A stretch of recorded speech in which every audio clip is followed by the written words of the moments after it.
Hi అండి. అందరికీ నమస్కారం. Welcome to my channel. ఈ వీడియోలో ఏపీ ప్రభుత్వ ఉద్యోగ పెన్షనర్లకు పెండింగ్ బిల్లులలో చెల్లింపులపై కీలక నిర్ణయం, వీరికి ఆదేశాలు. పెండింగ్ బిల్లుల తాజా సమాచారం గురించి వీడియోలో తెలుసుకుందాం.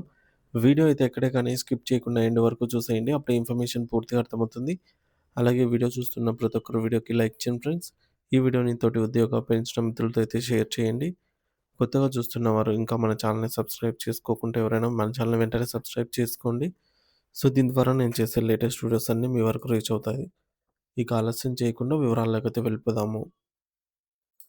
ఫ్రెండ్స్, ఇక విషయానికొచ్చినట్లయితే ఆంధ్రప్రదేశ్ రాష్ట్ర ప్రభుత్వ ఉద్యోగుల వర్గాల్లో ప్రస్తుతం అనేక కీలకమైన పరిణామాలు మరియు చర్చలు జరుగుతున్నాయి.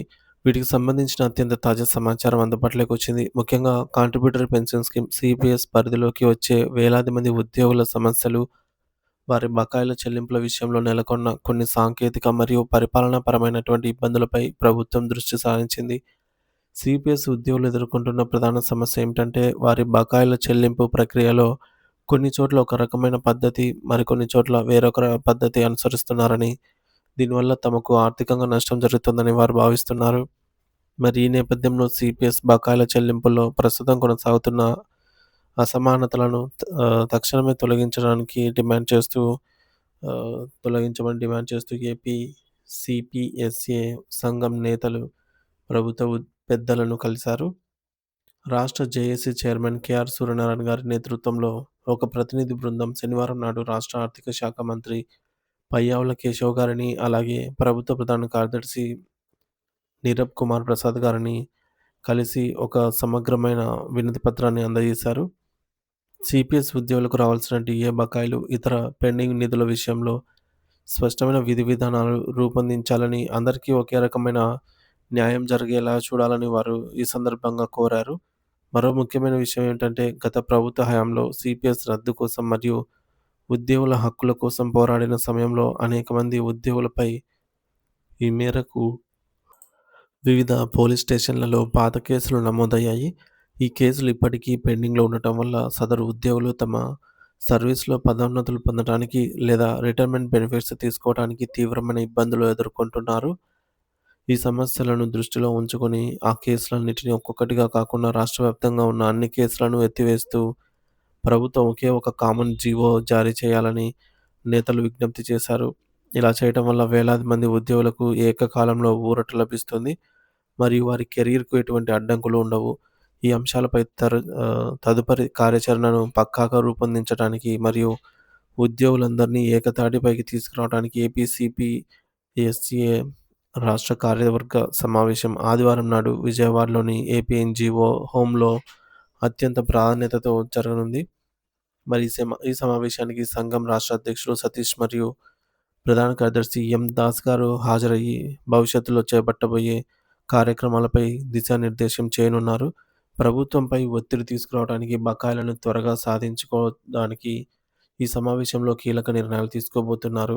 ఇక రెండో ముఖ్యమైన అప్డేట్ విషయానికి వస్తే, ఏపీ జేఏసీ అమరావతి ఆధ్వర్యంలో జరగనున్న రాష్ట్ర మహాసభలకు సంబంధించి ప్రభుత్వం ఒక సంతోషకరమైన నిర్ణయాన్నైతే తీసుకుంది.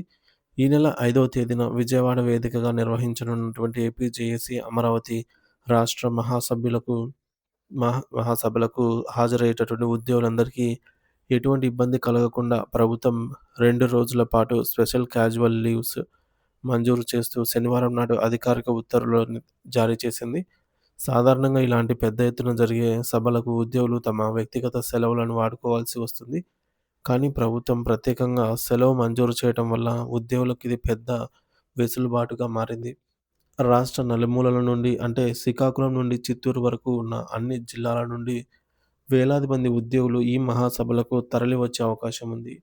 ఈ ప్రయాణ సమయాన్ని మరియు సభలో పాల్గొనే సమయాన్ని దృష్టిలో ఉంచుకొని ప్రభుత్వం ఈ నిర్ణయం తీసుకుంది. ఉద్యోగుల విన్నపాన్ని మన్నించి సానుకూల ధోరణితో స్పందించి ప్రత్యేక సెలవులను మంజూరు చేసేందుకు ముఖ్యమంత్రి నారా చంద్రబాబు నాయుడు గారు ఏపీ జేఏసీ సో ముఖ్యమంత్రి గారికి AP JAC chairman Bopparaju Venkateshwar గారు ప్రత్యేక కృతజ్ఞతలు తెలిపారు.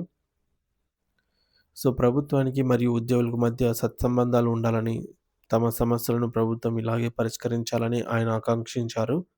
కాబట్టి ఆంధ్రప్రదేశ్ రాష్ట్ర వ్యాప్తంగా ఉన్న ప్రభుత్వ ఉద్యోగులు ఈ సమాచారాన్ని క్షుణ్ణంగా గమనించాలి. సిపిఎస్ బకాయిలకు సంబంధించి అప్డేట్స్ కోసం మరియు 5వ తేదీన జరిగే మహాసభలకు వెళ్ళేవారు ఈ ప్రత్యేక సెలవు నిబంధన ఉపయోగించుకోవాలని సూచించడమైనది. ప్రభుత్వం నుండి వస్తున్న ఇటువంటి సానుకూల ఆదేశాలు ఉద్యోగులలో కొత్త ఉత్సాహాన్ని నింపుతున్నాయి. ప్రతి ఉద్యోగి తమ సంఘాల ద్వారా అందుతున్న తాజా సమాచారాన్ని ఎప్పటికప్పుడు తెలుసుకుంటూ, తమ హక్కుల సాధనలో భాగస్వాములు అయితే కావాలి. మరిన్ని అప్డేట్స్ కోసం ఎప్పటికప్పుడు అధికారిక ప్రకటనలను గమనిస్తూ అయితే ఉండండి.